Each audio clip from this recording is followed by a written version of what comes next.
ተመላለሱ ኑ በብርሃኑ ተመላለሱ የፍቅርን ሕይወት እንድትለብሱ ኑ በብርሃኑ ተመላለሱ ኑ በብርሃኑ ተመላለሱ ተመላለሱ ኑ በብርሃኑ ተመላለሱ የፍቅርን ሕይወት እንድትለብሱ ኑ በብርሃኑ ተመላለሱ ሁሉን በሚችል በአምላክ ጥላ በዕረፍቱ ውኃ ስር አርፈናልና ሰላምና ፍቅር ሕይወት የሚሰጥ ወደ ጌታችን እንድንሮጥ ኑ በብርሃኑ ተመላለሱ ኑ በብርሃኑ ተመላለሱ ተመላለሱ ኑ በብርሃኑ ተመላለሱ የፍቅርን ሕይወት እንድትለብሱ ኑ በብርሃኑ ተመላለሱ ምሕረትና ፍርድ በእጁ የያዘው የሰላም አባት መድኃኔዓለም ነው። ሕይወት የሆነን በመስቀል ውሎ ብርሃንን ሰጠን ጨለማን ሰቅሎ ኑ በብርሃኑ ተመላለሱ ተመላለሱ ኑ በብርሃኑ ተመላለሱ የፍቅርን ሕይወት እንድትለብሱ ኑ በብርሃኑ ተመላለሱ የሚያስደነግጥ የሚያስጨንቀን ይጠፋልና እርሱን ተማጽነን በቀን ከሚበር ፈላጻ ሁሉ ይታደገናል በቅዱስ ቃሉ ኑ በብርሃኑ ተመላለሱ ተመላለሱ ኑ በብርሃኑ ተመላለሱ የፍቅርን ሕይወት እንድትለብሱ ኑ በብርሃኑ ተመላለሱ እግር በድንጋይ እንዳይመታ በፈተና ውስጥ እንድትበረታ መቅሰፍት ከቤት እንዲከለከል ይጠብቅሃል ሌሊትና ቀን ኑ በብርሃኑ ተመላለሱ ተመላለሱ ኑ በብርሃኑ ተመላለሱ የፍቅርን ሕይወት እንድትለብሱ ኑ በብርሃኑ ተመላለሱ ስሙን ያወቀ ሕይወት መሆኑን ይመላለሳል በኃይል ወደ ኃይል ረጅም ዕድሜን ይጠግባል እርሱ ብርሃን ይሆናል የጸጋ ልብሱ ኑ በብርሃኑ ተመላለሱ ተመላለሱ ተመላለሱ የፍቅርን ሕይወት እንድትለብሱ ኑ በብርሃኑ ተመላለሱ አቤቱ አንተ ሕይወት ነህና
ፈጣሪ አንቺን ከፍ አድርጎ መሃልሽን ገነት ዳሩን እሳት አድርጎ ሰላም ለኢትዮጵያ ሰላም ለሀገራችን ሰላም ለኢትዮጵያ ሰላም ለሀገራችን ይላክልን ይላክልን ይላክልን ቸሩ አምላካችን ይላክልን ይላክልን ይላክልን ቸሩ አምላካችን አንቺ ቅድስት እናት ያለመልክ አገር የግዮን መፍሰሻ የተመረጥሽ ትውልድ ክብርና ሞገስሽ ይመለስልሻል ቀድሞ ያከበረሽ መቼ ይተውሻል ሰላም ለኢትዮጵያ ሰላም ለሀገራችን ሰላም ለኢትዮጵያ ሰላም ለሀገራችን ይላክልን ይላክልን ይላክልን ቸሩ አምላካችን ይላክልን ይላክልን ይላክልን ቸሩ አምላካችን ከምድር ነገሥታት አንዳች አትጓጉ ኢትዮጵያ እጆችሽን ወደ እግዚአብሔር ዘርጊ ልብሽን የሚሰጥ አምላክሽ ታማኝ ነው ሰላምሽ እግዚአብሔር ብቻ ነው ሰላም ለኢትዮጵያ ሰላም ለሀገራችን ሰላም ለኢትዮጵያ ሰላም ለሀገራችን ይላክልን ይላክልን ይላክልን ቸሩ አምላካችን ይላክልን ይላክልን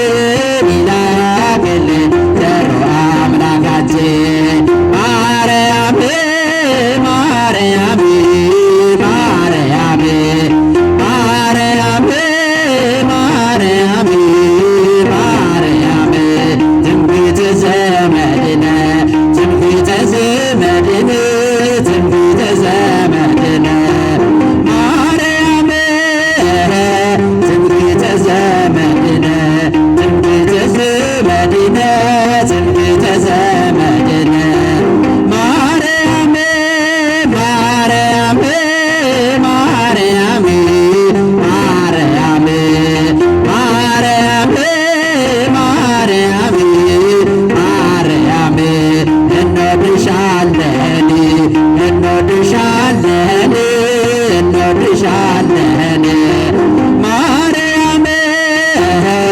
እንወድሻለን እንወድሻለን እንወድሻለን ማርያም ማርያም ማርያም ማርያም ማርያም ማርያም ማርያም ትንቢተ ዘመድነ ትንቢተ ዘመድነ ማርያም ትንቢተ ዘመድነ ትንቢተ ዘመድነ ትንቢተ ዘመድነ ማርያም ሚካኤል ሚካኤል ሚካኤል ሚካኤል ሚካኤል ሚካኤል ሊቀ መላእክት ሊቀ መላእክት ሊቀ መላእክት ሚካኤል ሊቀ መላእክት ሊቀ መላእክት ሊቀ መላእክት ሚካኤል ሚካኤል ሚካኤል ሚካኤል ሚካኤል ሚካኤል ሚካኤል አመን ማለ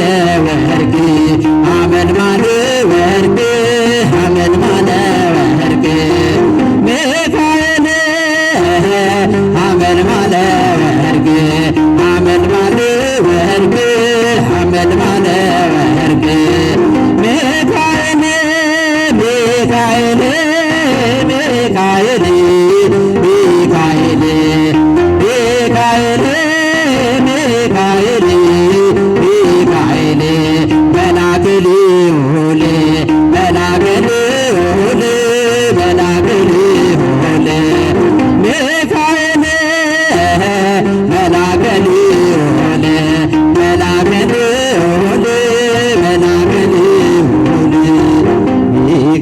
ጸናጽል ሆኛለሁ ይላል። ምገርም ነው። አሁን ተመልከቱ፣ ስለ ፍቅር ነው። እዚህ ቆሮንቶስ 13 ላይ ስለ ፍቅር ነው ቅዱስ ጳውሎስ የሚያስተምረው።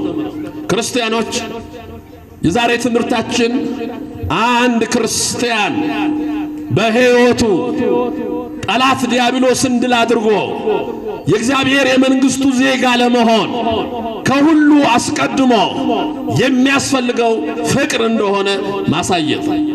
ፍቅር ከሌለው አንድ ሰው የፈለገ ነገር ብሰራ ዋጋ የለውም ብሎ ነው ሐዋርያው የሚጠቅሰው። ፍቅር ከሌለኝ ከንቱ ነኝ። በሶስት ፊደል ነው በአማርኛ ቋንቋ ፍቅር የተገለጸው። ግን ምን ማለት ነው ፍቅር? መጀመሪያ ምን ማለት ነው? ሁለት ነገር ነው ከሰዓታችን አንፃር የምናየው። ፍቅር ማለት ምን ማለት ነው? ይሄንን ፍቅር በምን አይነት መልኩ ነው በሕይወታችን ውስጥ ማንጸባረቅ ያለብን? እነዚህን ብቻ ነው የምናየው። ክርስቲያኖች ብዙ ጊዜ በዓለም ላይ ስለ ፍቅር የሚወራው እጅግ በጣም በተሳሳተ መንገድ ነው። ሰዎች ፍቅርን ከተቃራኒ ጾታ ጋር ብቻ አድርጎ የሚያነሱም አሉ። ፍቅር ማለት ለብዙ ሰዎች የተቃራኒ ጾታ ወደድኩህ ወደድኩሽ የሚባለውን ይሄ በቀላሉ ታይቶ በቀላሉ የሚጠፋ ከስጋዊ ስሜት ጋር ብቻ የተገናኘ ሐሳብ አድርገው የሚገልጹ ሰዎች አሉ። ፍቅር ግን እሱ አይደለም። ፍቅር በንጽሐ ነፍስን ንጹህ በማድረግ የምናገኘው ሕይወት ነው። በነገራችን ዝም ተብሎ የሚገኝ አይደለም። የነፍስ ንጽህና ይፈልጋል። ቅዱሳን 10 የቅድስና ማዕረግ ይጓዛሉ። 3ቱን በንጽሐ ሥጋ፣ 4ቱን በንጽሐ ነፍስ፣ 3ቱን በንጽሐ ልቡና። በንጽሐ ነፍስን ንጹህ በማድረግ የሚገኝ አንድ ትልቁ ጸጋ ፍቅር ይባላል። ይሄ ፍቅር በሁለት መንገድ ነው የሚገለጠው። የመጀመሪያው ፍቅረ እግዚአብሔር ተብሎ ነው የሚገለጠው። ሁለተኛው ፍቅረ ሰብ፣ ፍቅረ ብጽ ተብሎ ነው የሚገለጠው። የእግዚአብሔር ፍቅር፣ የሰው ፍቅር ሁለቱ ተደምሮ ነው ፍቅር የሚሆነው። አንድ ሰው ፍቅር አለኝ ከሌለው የለው፣ ከሌለው እንዲኖረው መትጋት ስላለበት፣ ፍቅር በውስጡ ከሌለው የፈለገ ነገር እንኳ ቢያደርግ። አንዴ ሐዋርያው ያለውን ላንብብላችሁ። በሰዎችና በመላእክት ልሳን ብናገር ፍቅር ግን ከሌለኝ እንደምጮህ ናስ ወይም እንደምንሿሿ ጸናጽል ሆኛለሁ። ትንቢት ብኖረኝ ምስጢርን ሁሉና እውቀትን ሁሉ ባውቅ ተራሮችን እስካፈልስ ድረስ እምነት ሁሉ ብኖረኝ ፍቅር ግን ከሌለኝ ከንቱ ነኝ። ድሆችን ልመግብ ያለኝን ሁሉ ባካፍል ሥጋዬን ለእሳት መቃጠል አሳልፌ ብሰጥ ፍቅር ከሌለኝ ምንም አይጠቅመኝም። ፍቅር ይታገሳል፣ ቸርነት ያደርጋል። ፍቅር አይቀናም፣ ፍቅር አይመካም፣ አይታበይም። የማይገባውን አያደርግም፣ የማይገባውን አያደርግም። የራሱንም አይፈልግም፣ አይበሳጭም፣ በደልን አይቆጥርም። ከእውነት ጋር ደስ ይለዋል እንጂ ስለ አመፃ ደስ አይለውም። ሁሉን ይታገሳል፣ ሁሉን ያምናል፣ ሁሉን ተስፋ ያደርጋል፣ በሁሉ ይጸናል። ፍቅር ለዘውትር አይወድቅም። ትንቢትም ቢሆን ግን ይሻራል፣ ልሳኖችም ቢሆኑ ይቀራሉ። እውቀትን ቢሆን ይሻራል፣ ከእውቀት ከፍለን እናውቃለን፣ ከትንቢትም ከፍለን እንናገራለን። ፍጹም የሆነ ሲመጣ ግን ተከፍሎ የነበረው ይሻራል። ይህን ተመልከቱ። ስለ ፍቅር ነው ሐዋርያው ለቆሮንቶስ ምዕመናን አስረግጦ የነገራቸው። ይህን ስጽፍላቸው መጀመሪያ ቅድም እንዳልኳችሁ ለክርስትና እምነት የምስማማውን ከፍልስፍና ነፃ የሆነውን ከተአምራት ዓለም ውስጥ ካለው የምድር አስተሳሰብ ነፃ የሆነውን ለዘመናት የማይለወጠውን አምነ እግዚአብሔርን ሥላሴን ማመን በክርስቶስ አምኖ መኖርን ገንዘብ እንዲያደርጉ እየነገራቸው መጥቶ ግን በዚህ ሕይወት ውስጥ አንድ ትልቁ ነገር መርሳት የሌለባቸው ፍቅር እንደሆነ ነገራቸው። አሁን ተመልከቱ። የመጀመሪያው ፍቅር ስንል ክርስቶስ በወንጌል አስተምረዋል። ከሕግ ሁሉ የምትበልጠው የትኛው ናት ተብሎ ተጠይቋል ክርስቶስ። ከሕግ ሁሉ የምትበልጠው ይህች ናት፣ እግዚአብሔር አምላክህን በፍጹም ልብ፣ በፍጹም ሐሳብ፣ በፍጹም ነፍስህ ውደድ ተብሎ ተጽፈዋል። አሁን ተመልከቱ። የመጀመሪያው የሕግ ሁሉ ፍጻሜ እግዚአብሔር አምላክን በፍጹም ልብ፣ በፍጹም ሐሳብ፣ በፍጹም ነፍስ መውደድ። አሁን ይህንን ነው ቼክ ማድረግ። ብዙ ሰው ስለ እግዚአብሔር ሲጠየቅ አዎ እወዳለሁ እግዚአብሔርን፣ እግዚአብሔርንማ ባልወድ ምን ሆናለሁ? እወደዋለሁ አምላክን። ማንም ሰው ብጠየቅ፣ ክርስቲያን የሆነ ሁሉ ብጠየቅ እግዚአብሔርን መውደዱን ድና ያረግም አይክድም። በምላሱ ይናገራል። ግድ ነው ወደዋለሁ አምላክን ይላል። ተመልከቱ። አዎ እግዚአብሔርን መውደድ ነው የመጀመሪያው ፍቅር። ሰው እግዚአብሔርን ካልወደደ ስለ ሌላ ፍቅር ማውራት አይችልም። አስርቱም ትእዛዛት በእነዚህ ሁለቱ ይታሰራሉ። ሕግም ነቢያትም ነው ያለው ክርስቶስ። ሁሉም መደምደሚያው እነዚህ ሁለቱ። የመጀመሪያው ፍቅረ እግዚአብሔር። አሁን እስቲ እግዚአብሔርን መውደዳችንን እናረጋግጥ። ልባችን የምነግረንን የምንኖረውን እግዚአብሔርን እንወዳለን ወይ? አዎ ነው መልሳችን። እጅ አውጡ ብንባል ሁላችንም እኩል ነው የምናወጣው። ለምን? የምነግረን ውስጣችን አዎ እንደምንወደው ነው። በምን ምክንያት ሰው እግዚአብሔርን ላይወደው ይችላል? ስለፈጠረው፣ ከፍ ስላደረገው፣ ሰው አርጎ ወደ ምድር ስላመጣው፣ በአርአያውና በምሳሌ ስለፈጠረው፣ ከሁሉ ስላስበለጠው። ተመልከቱ። ሰው እግዚአብሔርን ላለመውደድ ምንም ምክንያት የለውም፣ ግን አይወደውም እግዚአብሔርን ሰው።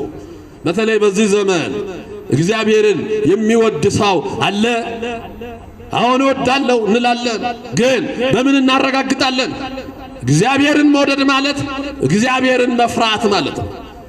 ምእመናን ክርስቲያኖች፣ አንድ ሰው እግዚአብሔርን ወዳለሁ ካለ እግዚአብሔርን መውደዱን ማረጋገጫው መፍራቱ ነው። ለዚህ ነው እግዚአብሔርን መፍራት ልክ እግዚአብሔርን መውደድ። ለምሳሌ አንድ ሰው አባቱን ያከብራል፣ በሥጋ የወለደውን ለአባቱ ክብር አለው፣ ለአባቱ ይገዛል። ከአባቱ በላይ ስልጣን ሊኖረው ይችላል። ከአባቱ በላይ ሀብት ሊኖረው ይችላል። ከአባቱ በላይ ዕውቀት ሊኖረው ይችላል። አባቱ በእድሜ የገፋ እሱ ደግሞ ጎረምሳ ጎልማሳ ሊሆን ይችላል። ግን አባቱ ሲቆጣው ይሰማል። አባቱ ሲናገር ያደምጣል። ስለ አባቱ ሲነገረው ክፉ ነገር መስማት አይፈልግም። ለምን? አባቱን የሚወደው ወይም የሚፈራው ስለሚወደው፣ የሚወደው ስለሚፈራው። ያ ፍራቻ ምንድነው? አባቱ እሱ በስልጣን እየበለጠው ይጎዳኛል ብሎ ነው? አይደለም፣ በሥጋ ነው። ተመልከቱ። የጥበብ መጀመሪያ እግዚአብሔርን መፍራት ነው። እግዚአብሔርን መውደድ ነው ማለት ነው። እኛ እግዚአብሔርን የምንፈራው ገሃነመ እሳት የሚባል የዘላለም ሞት፣ የዘላለም ጉስቁልና ስላለ ነው። እንደዛ ከሆነ ተሳስተናል። እሳት ውስጥ ይከተናል ብለን ነው? አይደለም። እግዚአብሔርን የምንፈራው ስለምንወደው ነው። ለምን? ስለወደደን፣ ስለወደደን ከፍ ስላደረገን፣ ፍቅሩን ሙሉ አድርጎ ስላሳየን፣ ሰው አርጎ በአርአያው በምሳሌው ስለፈጠረን እንወደዋለን። ኋላም ባጠፋንበት ዘመን፣ ኃጢአት በሰራንበት ዘመን የማይገለጥ ፍቅር። እንግዲህ በሳይኮሎጂ ሰዎች ፍቅርን ስተረጉሙት ሁለት ነው ይላሉ። አንዱ አጋፔ ነው፣ አንዱ ኢጎ ነው። አጋፔ ማለት የክርስቶስ ፍቅር ነው ይላል። ኢጎ ማለት ሰዎች መልካም ላደረገላቸው፣ ይሄ ጥሩ ላደረገላቸው ፖዚቲቭ ለሚያስብለት ሰው የሚያስበው መውደድ ነው። አጋፔ ግን አንኮንዲሽናል ላቭ ነው ይላል። አንኮንዲሽናል ማለት ያለምንም ቅድመ ሁኔታ ስላጎረሰኝ ስላበላኝ የሆነ ነገር ስላደረገልኝ ሳይሆን እንዲሁ ዝም ብሎ ይሄ ደግሞ የእግዚአብሔር ፍቅር ነው። እንዲሁ ዓለሙን ወዷል የተባለው የእግዚአብሔር ፍቅር ምን ወደው ምን ፈራው ለምንድን ነው? እንዲሁ ስለወደደን እንዲሁ እግዚአብሔር አንድያ ልጁን እስክሰጥ ድረስ ዓለሙን እንዲሁ ወዷል። ምእመናን እንዲሁ ነው የወደደን። ምንም ሳንሰራ ምንም ሳናደርግለት እንዲሁ ከፍ አድርጎ ፈጥሮን፣ እንዲሁ ከሁሉ አስበልጦ ፈጥሮን፣ እንዲሁ ሰው አድርጎ ፈጥሮን፣ እንዲሁ የሚያስብ አእምሮ ሰጥቶ ፈጥሮን ከዛ በኋላ ስናጠፋም ሳያጠፋን እንዲሁ ከሰማይ ወርዶ ከቅድስት ድንግል ማርያም ሰው ሆኖ በመስቀል ተሰቅሎ እንዲሁ ይሄ ያለ ምንም ቅድመ ሁኔታ ያለ ምክንያት እግዚአብሔር ፍቅር ለዚህ ነው። ይሄን ፍቅሩን በመፍራት ነው የምንገልጠው። ይሄ ደግሞ የእውቀት መጀመሪያ የጥበብ መጀመሪያ ሰው የመሆን መሰረት ሰው የመሆን መሰረት። ይሄ ፍቅር የሌለው ሰው ስለሌላ ፍቅር ማውራት አይችልም። እኔ እግዚአብሔር አምላክ ነኝ ከኔ በቀር ሌሎች አማልክቶችን አታምልክ። አንድ ሰው እግዚአብሔርን ረስቶ እግዚአብሔርን ትቶ እግዚአብሔርን ዘንግቶ ጣዖት ቢያመልክ ሌሎች አማልክቶችን ቢያመልክ ለራሱ የሚሆን ዓለም አበጅቶ እግዚአብሔርን ብቶ ይሄ ፍቅር በውስጡ የለም። የፍቅር እግዚአብሔር መገለጫ እነዚህ ትእዛዛት ናቸው። ከኔ በቀር ሌላ አምላክ አሁን ብዙ ሰው ሌላ አምላክ አለው። ሌላ አምላክ አለን አናውቅም እንጂ አዎ ከእግዚአብሔር እኩል የምናደርገው ሌላ አምላክ አለን። ስልጣን አምላኩ የሆነበት ሰው አለ። ዕውቀት አምላኩ የሆነበት ሰው አለ። ዘሩ፣ ነገዱ፣ ቋንቋው አምላኩ የሆነበት ሰው አለ። ሀብቱ፣ ንብረቱ፣ ጉልበቱ አምላኩ የሆነበት ሰው አለ። የት አለ ፍቅር እግዚአብሔር? እግዚአብሔርን ከወደድክ ተመልከት። እግዚአብሔርን ከወደድከው ፍቅር እግዚአብሔር ካለ እነዚህን ማራቅ። ኢያሱ ወልደ ነዌ እስራኤል በምድረ በዳ አስቸግረውት ነበር። ከአቅም በላይ ሆነውበት ነበር። ምድረ ርስት ከገቡ በኋላ ከነዓን ርስት ካከፋፈለ በኋላ እንዲህ አለ፣ የምታመልኩትን ዛሬ ምረጡ፣ እኔና ቤቴ ግን እግዚአብሔርን እናመልካለን። አስቸግረዋል። እስራኤል የጥጃ ምስል ሰርቶ ያመለኩበት ዘመን ነበር። እግዚአብሔር የለም እስከ ማለት ደርሰው ነበር። ሙሴ የት አለ? አሮንም የለም። ኢያሱም አብሮ ወጥቷል። እንደውም አሮንን ጠርተውት ፈልገው አምጥተውት የጥጃ ምስል ስራልን ብለውት ለጥጃ ምስል ሰግደዋል። ባህር የከፈለውን አምላክ ረስተው፣ በምድረ በዳ የመገባቸውን አምላክ ረስተው፣ ጠላታቸውን ፈርዖንና ሰራዊቱን በኤርትራ ባህር ያሰጠመውን እግዚአብሔርን ረስተው፣ ንሰብሖ ለእግዚአብሔር ስቡሐ ዘተሰብሐ ብለው ያመሰገኑትን እግዚአብሔርን ረስተው። ብዙዎቻችን አልረሳነውም። እግዚአብሔርን አልረሳነው። ዛሬ የምንመካበት ብዙ ጉልበት የለንም። ብዙ ጉልበት የምንመካበት በየቤታችን ተስፋ የምናደርገው ብዙ ኃይል የለንም። የምንተማመነው የምመካ በእግዚአብሔር መካ ተብሎ በጉልበቱ የምመካ የለም። ፍቅረ እግዚአብሔር ማለት እርሱን መፍራት ነው። እርሱን ተስፋ ማድረግ ነው። ከእርሱ ጋር ለዘላለም ለመኖር መወሰን ነው። እግዚአብሔርን ሁለተኛ ሶስተኛ አማራጭ አላደረግንም። ምእመናን እስቲ ቼክ አርጉት። ይሄንን ፍቅር ማለት ይሄ ነው። እግዚአብሔርን መውደድ፣ ያለ ምክንያት የወደደንን እግዚአብሔር፣ ምንም ሳናደርግለት ከሰማይ የወረደልንን እግዚአብሔርን መውደድ ተመልከቱ። እግዚአብሔርን መውደድ ፍቅር እሱ ነው። ይሄ ከሌለን ከንቱ ነኝ። እግዚአብሔርን ካልወደድኩ ከንቱ የከንቱ ሰው እግዚአብሔርን ከረሳ፣ እግዚአብሔርን ከተወ፣ ከእግዚአብሔር ከተለየ፣ አምልኮተ እግዚአብሔርን ወደ ሌላ ከቀየረ። አንዳንድ ጊዜ ባዕድ አምልኮ ሲባል የቆመ ጣዖት ብቻ የሚጠብቅ ሰው አለ። ሰይጣን ብቻ እንደ አሜሪካውያን ሰይጣኒዝም ብለው ቸርች እንደከፈቱ ሰዎች ብቻ ምጠብቃለ። እሱ ብቻ አይደለም ምእመናን፣ እሱ ብቻ አይደለም። በራሳችን ዓለም የፈጠርናቸው አማልክቶች እንዳይኖሩ እነዛ አማልክቶች ናቸው መጥፎ።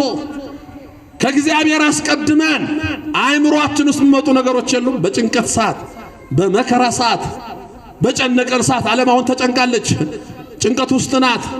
በዚህ በጭንቀት ዘመን፣ ግራ በተጋባንበት ዘመን፣ በዛም የጦርነት ወሬ በምንሰማበት ዘመን አእምሮአችን ምን ያስብ ይሆን?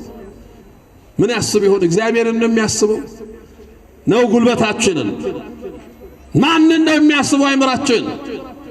እስራኤል አንድ ጊዜ ከግብፅ ከወጡ በኋላ የኤርትራ ባህር ደረሱ። ከፊት የኤርትራ ባህር፣ ከኋላ የፈርዖን ሰራዊት። በየትኛው ብንሞት ይሻለናል ማለት ጀመሩ። ባህር ውስጥ ገብተን ብንሞት ይሻላል ወይስ ደግሞ በፈርዖን ሰራዊት ብንሞት ይሻላል? አንዳንድ ጊዜ ከበድ ያለ ነገር ስመጣ አእምሮአችን የሚያስበው አማራጮችን ተመልከቱ። ከፊትም ከኋላም ያለውን እንጂ ከፍ ብሎ በሰማያት ያለውን ፍቅሩ የዘላለም ፍቅር የሆነውን እግዚአብሔርን እንረሳለን። ምን ይሻለናል ብሎ አሰቡ። ሙሴ ኦሪት ዘጸአት ምዕራፍ 14 ላይ ቁሙ፣ እግዚአብሔር ለናንተ የሚያደርጋትን የማዳኑን ሥራ እዩ አላችሁ። ቁሙ፣ ጽኑ፣ ውደዱት፣ እመኑ በሱ።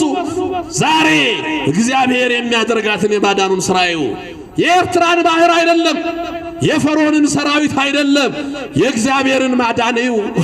ብዙ ሰው አይኑን ከእግዚአብሔር ላይ አንስቷል። አይኑን ዓለም አይኗን ከእግዚአብሔር ላይ አንስታለች። ምእመናን ፍቅረ እግዚአብሔር አይንህን እግዚአብሔር ላይ ማድረግ ነው። አታንሳ ከእግዚአብሔር ትሰጥማለህ። ጴጥሮስ ታስታውስት ባህር ላይ መሄድ ሲጀምር ክርስቶስ እንደሄደ አይቶ ና አለው። እሺ አለ። ክርስቶስን እያየ መሄድ ጀመረ። ከጥቂት እርምጃ በኋላ አይኑን ከክርስቶስ አንስቶ ባህር ማየት ጀመረ። አሁን የብዙ ሰው ባህር ነው የሚያየው። ስልጣንን ብቻ የሚያያለ ባህር ነው። ሀብቱን ብቻ የሚያያለ ባህር ነው።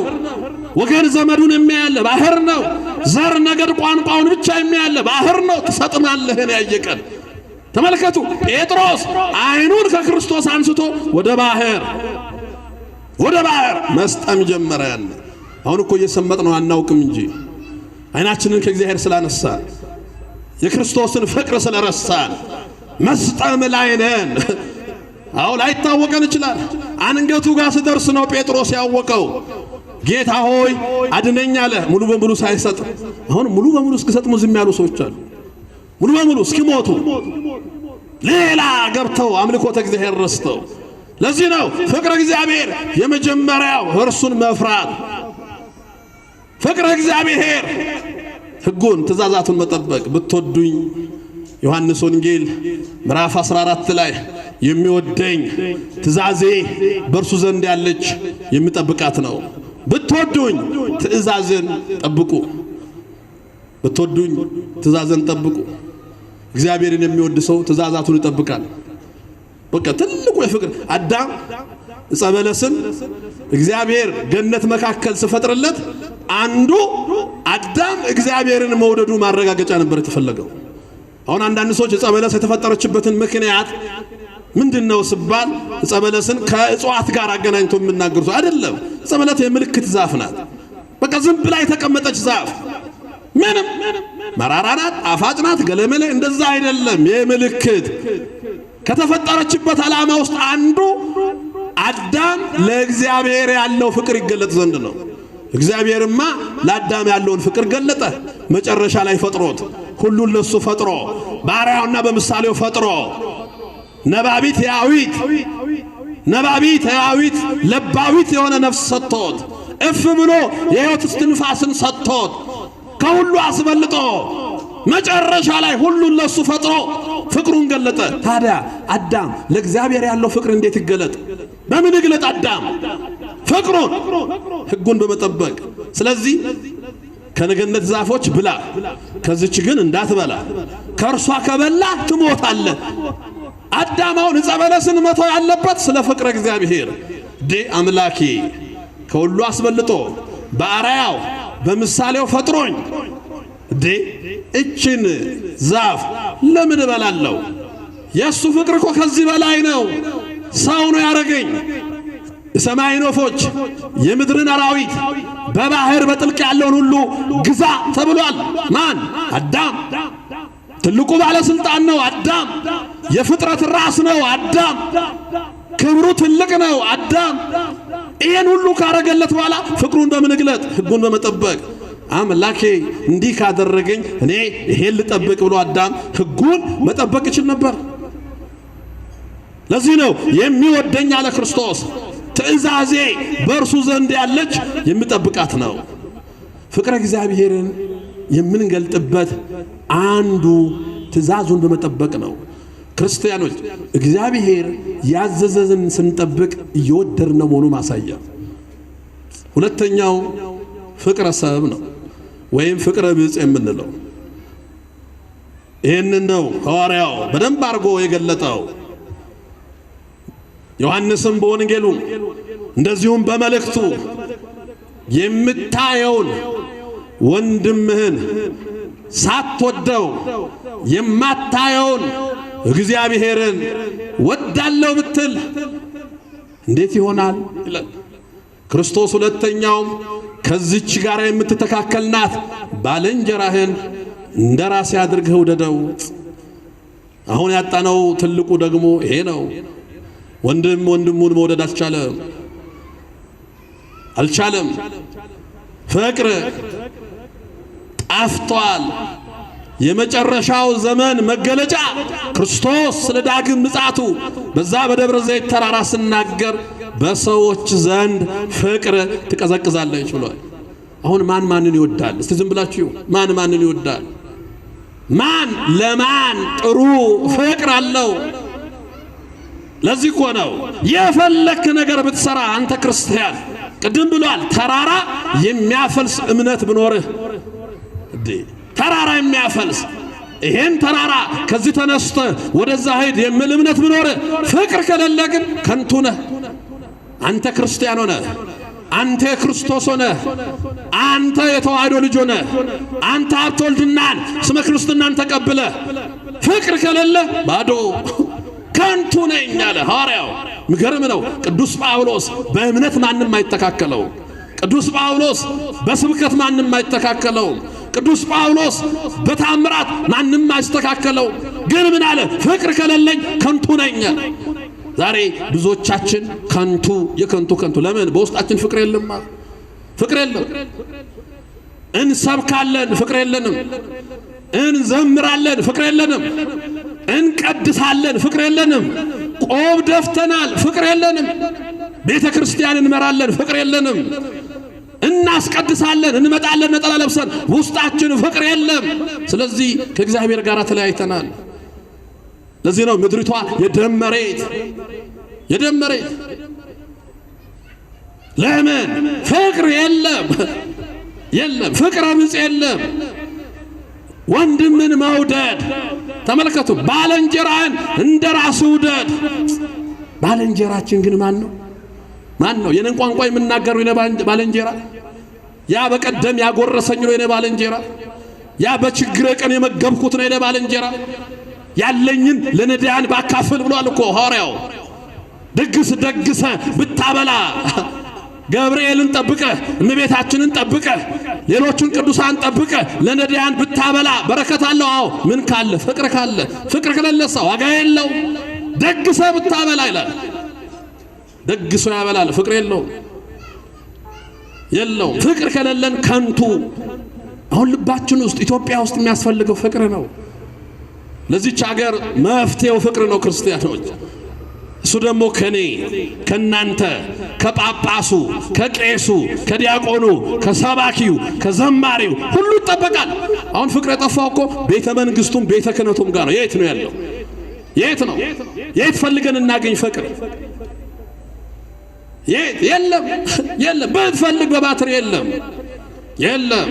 የወንድሙ ሞት የሚያስደስተው እኛ እኮ ገደለ፣ ደመሰሰ፣ አደፈጠ፣ እንዲያደረገ ደም አፈሰሰ ላይክ ሼር የምናደርግ ሰዎች አይደለም። በወንድማማቾች ሞት የምንደሰት የታለ ፍቅር? ወንድሙ ሲገድል ማን አልቅሶ ያውቃል? የአንዱ ጎራ ደጋፊዎች ሆነን ገደለው እሰይ ምንል ሰዎች አይደለም። ለዚህ እኮ ነው ፍቅር ከሌለኝ ከንቱ ነኝ። ከየት ምጣ? እንዴ አቤል በቃየል ስሞት እግዚአብሔር ዝም ያለ ይመስልሃል? ዝም ያለ ይመስልሃል? ታዲያ ወንድምህን ተመልከት፣ ወንድምህን፣ እናትህን፣ አባትህን፣ ጎረቤት ማለት እሱ ነው ሰው። እኛ እንደ ኦርቶዶክስ ሰው ተመልከቱ፣ ሰው ነው ወንድም። እንደውም ክርስቶስ በወንጌል በዚህ በሉቃስ ወንጌል ሲያስተምር ባልንጀራዬ ማን ነው ብሎ ለጠየቀው ሰውዬ ምንድነው የመለሰለት? አንድ ሰው ከኢየሩሳሌም ተነስቶ ወደ ኢያሪኮ ሄድ ነበር። በመንገድ ላይ ወንበዴዎች አገኙት፣ ደበደቡታል። ከኢየሩሳሌም ወደ ኢያሪኮ ሲሄድ ወንበዴዎች አገኙት፣ ደበደቡት። በሞትና በሕይወት መካከል ጥለውት ሄዱ። አንድ ሌዋዊ መጣ፣ አየው፣ አይ የኔ ወገን አይደለም ብሎ ጥሎት አለፈላል። እዚህ ዘመን ማሳያ እኮ ነው። የኔ ወገን አይደለም። አንድም ካህን መጣ፣ አየው፣ የኔ ወገን አይደለም ብሎ ጥሎት አለፈ ይላል። አሁን ወገን አይደለም ምን መርጦ ነዳያንን እንኳን ለመስጠት ዛሬ የተቸገረ ለመርዳት የኔ ወገን ይሆን ማለት አልጀመርንም ምእመናን። ሶስተኛ ላይ ፈሪሳዊ መጣ። ማን ነው? ሳምራዊ መጣ። አየው፣ ሳምራዊ አይደለም፣ ወገኑ አይደለም። አነሳው፣ በአህያው ላይ ጫነው፣ ወደ ሐኪም ቤት ወሰደው። በቁስሉ ላይ ዘይት ጨመረለት። አሁን የብዙ ሰው ቁስል ላይ ጨው እየነሰነስን አይደል? የብዙ ሰው ቁስል ላይ እኮ ጨው ተነስንሷል። ቲክቶካችን የብዙ ሰው ቁስል ላይ ጨው ነስንሷል። ፌስቡካችን የብዙ ሰው ቁስል ላይ ጨው ነስንሷል።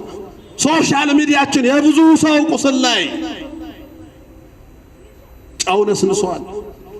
ይሄ ሳምራዊ ያ የተናቀ በሰመርሳ ወንዝ የቀረ አይሁዳውያን ያባረሩት ያ ሳምራዊ የተሻለ ሆኖ መጣ። ወስዶ በአህያው ላይ ቁስሉ ላይ ዘይት ጨመረለት።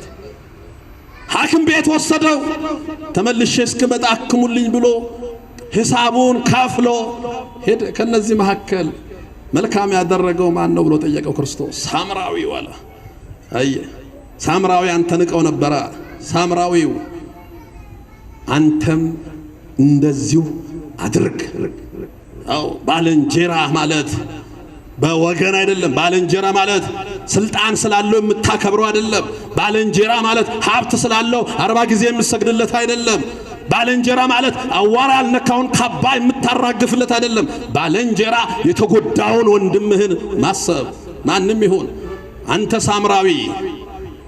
ሳምራዊ፣ አንተ ታናሽ አገልጋይ ናታኔም፣ አንተ ገዴዮን በእግዚአብሔር ቤት ትንሹ ሰው የወደቀውን ወንድምህን እሱን ማሰብ። ለዚህ ነው ፍቅር ታገሳል፣ ትዕግስት የለንም። ፍቅር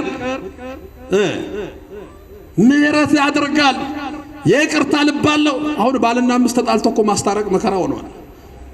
መስቀል ወጥቶ እኮ አይታለቅም ባልና ሚስት። ያኔ ሲጋቡ ታስታውሳላችሁ?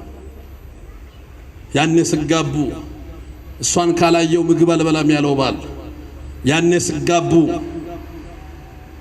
ቃል ስገባ የገባውን ቃል ኪዳን ረስቶ ዛሬ ሚስቱን ደበደበ ሲባል አልሰሙ? ሚስቱ ላይ አሲድ ጨመረ አልሰማችሁ? ሚስቱን እንዲያርጎ ገደለ አልሰማችሁ? የሚያሳዝን እኮ ነው፣ የሚያሳዝን። ምህረት ማድረግ አይችልም ለባሏ ይቅርታ ማታደርግ ሚስት። ለምን? ፍቅር የለማ። መጀመሪያም ፍቅር ሳይሆን ስሜት ነበረ። እንዴ አይኗን አይቼ፣ ጸጉሯን አይቼ፣ ወገቧን አይቼ፣ ገለመሌ አይቼ ያኔ እንቅፋት ስመታት እኔን ምታኝ ስለ ነበረው አሁን አብሮ እየሄዱ ድንጋይ እንኳን በመታት ምን ያደናብርሻል ማለት ይጀምራል።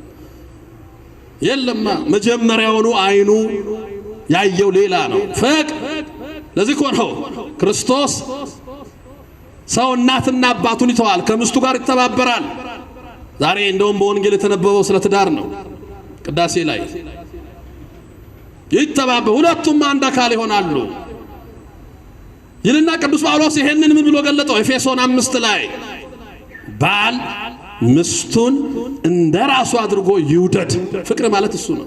እንደራሱ አድርጎ እኔን እንደምርበኝ ይርባታል፣ እኔን እንደምደክመኝ ይደክማታል፣ እኔን እንዲህ እንደምል እሷንም እንዲህ ያደርጋል ብሎ እንደራሱ።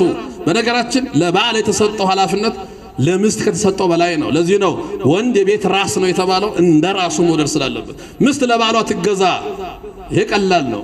እንደ ራሱ ይውደድ፣ ፍቅር ነው፣ ፍቅር ነው። ይሄ ነው የጠፋው ዛሬ ክርስቲያኖች፣ ይሄ ነው የጠፋው። ለዚህ ነው ፍቅር ከሌለኝ ከንቱ ነኝ ያለው። እኛ ክርስቲያኖች በዚህ ዘመን ወንድ ሴት የፈለግን ቋንቋ እንናገር፣ የፈለገ የኑሮ ደረጃ ላይ እንኖር፣ በተለያየ የትምህርት መስክ ላይ እንኖር፣ ውስጣችንን ቼክ እናደርግ። ፍቅር ከሌለን ከንቱ ነን። እምነታችን ሙሉ ቢሆን ተራራ ማፍለስ ብንችል ብዙ ነገር ማድረግ ብንችል ለዚህ ሀገር ትልቁ መፍትሄ ፍቅር ነው። ፍቅር ደግሞ ይታገሳል፣ አይታበይም፣ ትዕቢት የለውም፣ የሌላውን አይፈልግም። የሚገርም ነው። አሁን ትዕግስት የለም፣ ትዕቢት ጫፍ ነው ሁሉም። ለዚህ ነው ቢያንስ እኛ ክርስቲያኖች እናንተ የምድር ጨው ናችሁ ይላል መጽሐፍ። ቢያንስ እኛ ክርስቲያኖች እናንተ በተራራ ላይ ያላችሁ ከተሞች ናችሁ ይላል መጽሐፍ። ቢያንስ እኛ ክርስቲያኖች እናንተ የዓለም ብርሃን ናችሁ ይለናል መጽሐፍ። ውስጣችን ቼክ እናድርገው። ፍቅር ይኑረን። ለማንም ሰው ለምን እኛ ፍቅርን በተግባር የገለጠልን በሞቱ ሕይወት የሰጠን ለመንግስቱ ያጨን የክርስቶስ ልጆች ስለሆን በውስጣችን ፍቅር ይኑረን። ፍቅር እንድኖረን መድኃኔዓለም ኢየሱስ ክርስቶስ ሁላችንንም ይርዳን። ያስተማረን እግዚአብሔር ክብር ምስጋና ይግባው። ይቆየን። ወስብሐት ለእግዚአብሔር።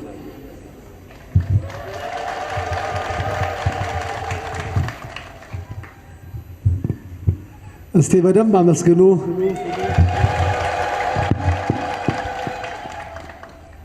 ያስተማረን የመከረን ልዑል አምላካችን ስሙ የከበረና የተመሰገነ ይሁን። ለመምህራችን ቃለ ሕይወት ያሰማልን። በእድሜና በጸጋ እግዚአብሔር አምላካችን ይጠብቅልን። የመምህራንን ክብር የቅዱሳንን ጸጋ ይስጥልን።